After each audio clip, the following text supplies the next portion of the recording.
नमस्कार, मैं नंदन। आप देख रहे हैं एक न्यूज 24। लोकसभा चुनाव के नतीजे के बाद एनडीए के खेमे में खुशी की लहर दौड़ उठी है। आपको बता देते हैं कि 9 जून को यह भी खबर है कि नरेंद्र मोदी शपथ ग्रहण कर सकते हैं। आपको बता देते हैं सबसे पहले कि तीसरी बार इतिहास रचने वाले हैं नरेंद्र मोदी। तीसरी बार प्रधानमंत्री बनकर हमारे साथ बातचीत करने के लिए हमारी सहयोगी मधुबाला जी बैठी हुई हैं। हम बात करेंगे सबसे पहले कि नरेंद्र मोदी जिस तरीके से इस बार का रिजल्ट आया है, चौंकाने वाला आया है। हमने इसके पहले भी बहुत एग्जिट पोल्स में भी हमने अपने चैनल के माध्यम से दावा किया था कि इस बार सरकार बनेगी और बहुमत लेकर बनेगी, लेकिन कुछ ऐसा हुआ कि इंडिया गठबंधन हार कर भी जीत जैसा स्वाद ले रही है और ट्वीट कर रही है, फोटोज वगैरह डाल रही है, यानी कि हार का तो गम उनमें है नहीं। लेकिन एनडीए के खेमे में जीत की लहर तो है, लेकिन उनके चेहरे पर जो है वो खुशियां दिख नहीं रही है। क्या है आखिर, इस बार हुआ क्या है?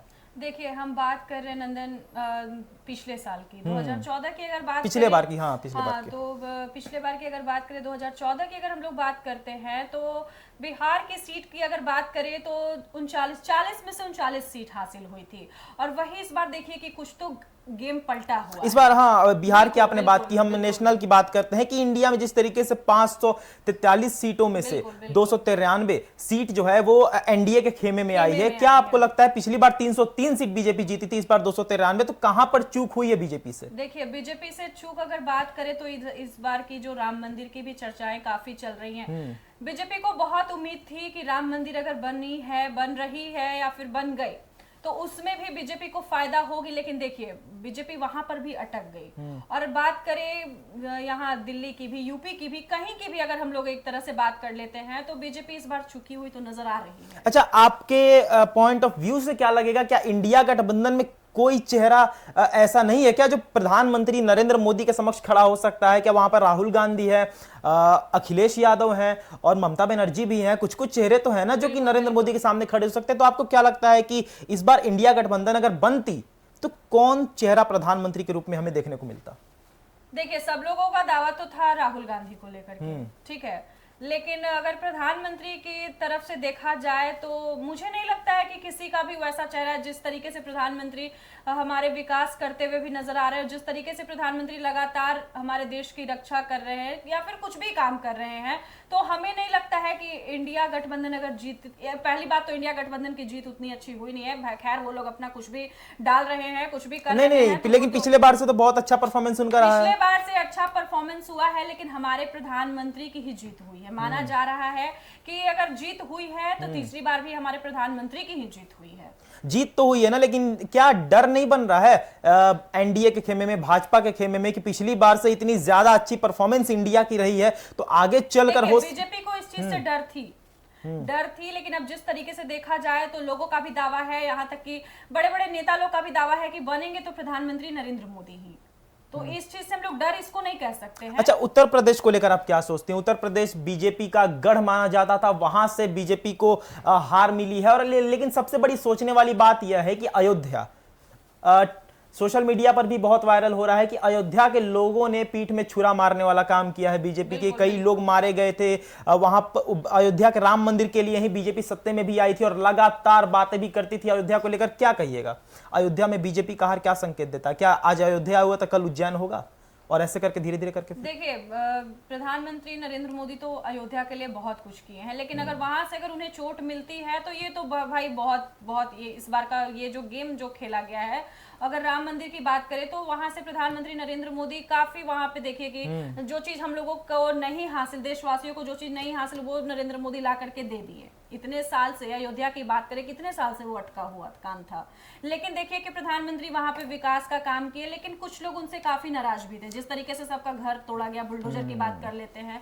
कि जिस तरीके से वहां का घर वगैरह भी तोड़ा गया, काफी मुसलमान तो खैर वहां के मतलब साइड ही थे। मुसलमानों से आपको क्या लगता है कि कांग्रेस की सरकार अगर बनती तो क्या मुसलमानों के लिए वो काम करते, हिंदुओं को भूल जाता है? क्योंकि बहुत लोग ये भी दावा कर रहे थे कि कांग्रेस की जो शासनकाल रही है 55-60 साल तक जो उन्होंने हमारे देश पर हुकूमत की है, उस शासनकाल में सिर्फ कांग्रेस के लिए ही उन्होंने किया है। बहुत वीडियोस में हमने बता चुका है कि इसके पहले दावा लगते रहते हैं कांग्रेस पर इल्जाम लगते रहते हैं कि चाहे मदरसा की बात करें, पाकिस्तान की बात करें, बांग्लादेश बनने की बात करें, एंटी कम्युनल वायलेंस बिल की बात करें, वक्फ बोर्ड की बात करें, अल्पसंख्यक मंत्रालय, अल्पसंख्यक विश्वविद्यालय, हर एक चीज आता है सामने निकलकर कि मुसलमानों के लिए तो कांग्रेस ने हर कुछ किया है, लेकिन हिंदुओं की अगर बात करें कि कांग्रेस ने हिंदुओं के लिए क्या किया है तो फिर गिनवाने में समय लगने लगते हैं। देखिए, ट्रिपल तलाक का भी अगर हम लोग जिक्र करेंगे ना, तो मुसलमानों के लिए तो फायदा नरेंद्र मोदी ही किए हैं। ट्रिपल तलाक वाला भी जो मामला था उसको भी वही लोग खत्म किए हैं। कांग्रेस क्या किया है?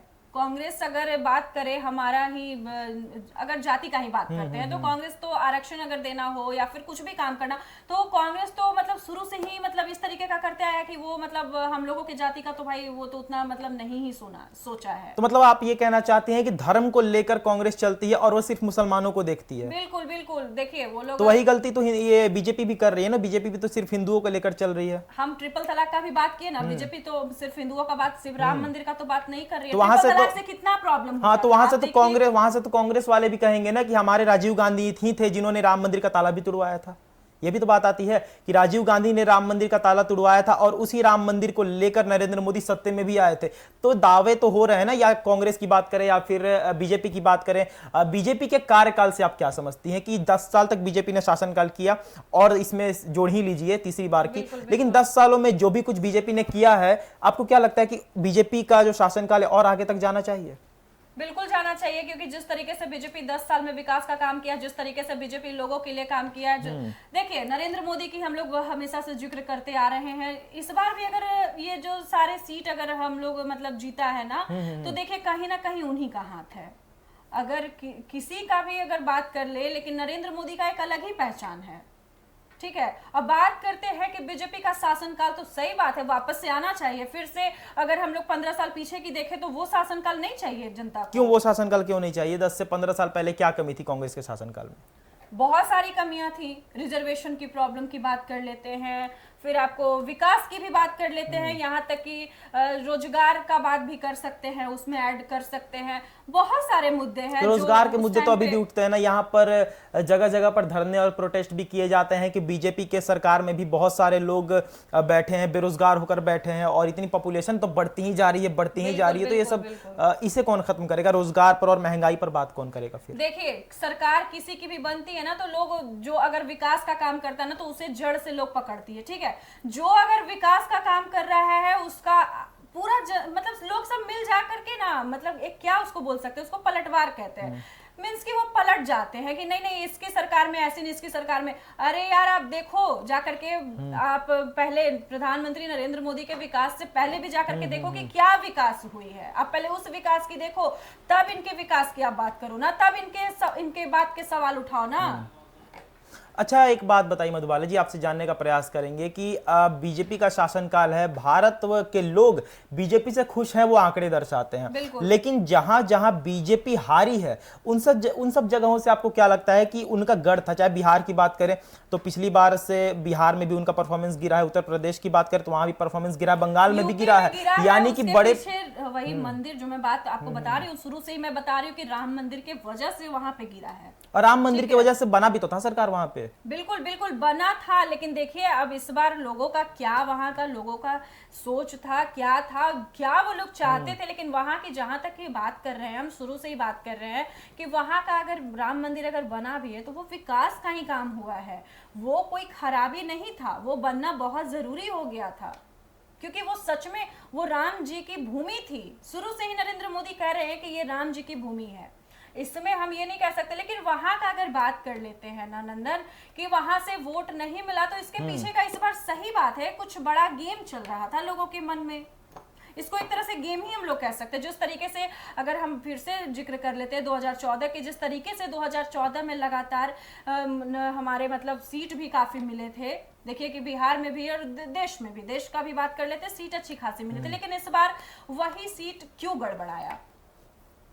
चलिए देख सकते हैं इस वक्त मधुबाला जी हमारे साथ जुड़े हुई थी हमारे सहयोगी के रूप में। आपको बता देते हैं जिस तरीके से इस बार का जो इलेक्शन है, इस बार का जो रिजल्ट है वो बेहद ही चौंकाने वाला आया है। भले ही नरेंद्र मोदी के पक्ष में हर एक चीज है, भले ही नरेंद्र मोदी 9 तारीख को शपथ लेने वाले हैं, तीसरी बार प्रधानमंत्री बनकर इतिहास रचने वाले हैं, लेकिन बहुत सारी बातें भी उठकर सामने आती है बात यहां पर यह है कि शासनकाल की अगर बात करें तो कांग्रेस की और बीजेपी की दोनों की शासनकाल में बहुत सारे सवालात पैदा होते हैं। चाहे कांग्रेस को लेकर हम बात करें तो 55 से 60 सालों तक यह माना जाता है कि कांग्रेस ने शुरुआत से ही मुसलमानों के लिए काम किया है, हिंदुओं के लिए नहीं किया है। लोगों से सवाल होता है या फिर आंकड़ों की बात होती है तो यही दर्शाते हैं कि चाहे आपने जवाहरलाल नेहरू ने जिस तरीके से मदरसा बनवाया था, इंदिरा गांधी ने राम भक्तों पर गोलियां चलवाई थी, और राजीव गांधी ने भी संविधान में संशोधन की बात की थी, और मनमोहन सिंह ने भी मुसलमानों को फर्स्ट रेट सिटीजनशिप देने का बात किया था। तो बहुत सारी बातें यहां पर उठती है, और वक्फ बोर्ड भी बनवाया गया कांग्रेस की तरफ से, अल्पसंख्यक मंत्रालय, अल्पसंख्यक विश्वविद्यालय, बहुत सारी बातें यहां पर उठकर सामने आती है कि हिंदुओं के लिए आपने क्या किया है।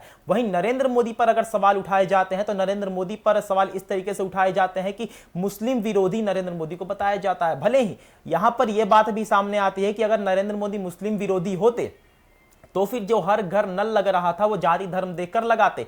हर एक इंसान को वैक्सीन लग रहा था कोविड के समय में तो जाति धर्म देखकर लगाते, लेकिन ऐसा नहीं हुआ था। हर एक इंसान के लिए उन्होंने किया है, ऐसे आंकड़े बताते हैं। और लोग जिस तरीके से नरेंद्र मोदी का समर्थन करते हैं, लोग जिस तरीके से नरेंद्र मोदी को देखना चाहते हैं भारतवर्ष में, देखना बड़ा दिलचस्प होगा कि पहली बार जब नरेंद्र मोदी की सरकार 14 से 19 तक बनी थी तब उन्होंने वर्ल्ड वाइड भारत का नाम रोशन किया, उन्होंने ऐसा खुद कहा है। और दूसरी सरकार में उन्होंने राम मंदिर बनवाई, और तीसरी सरकार में उन्होंने कहा है कि हम महंगाई और रोजगार को लेकर भी देखेंगे। तो देखना बड़ा दिलचस्प होगा कि क्या इस बार की सरकार में नरेंद्र मोदी कुछ ऐसा करेंगे कि चौथी बार प्रधानमंत्री बनकर भी वो इतिहास रचने का ही काम को आगे बढ़ाएंगे।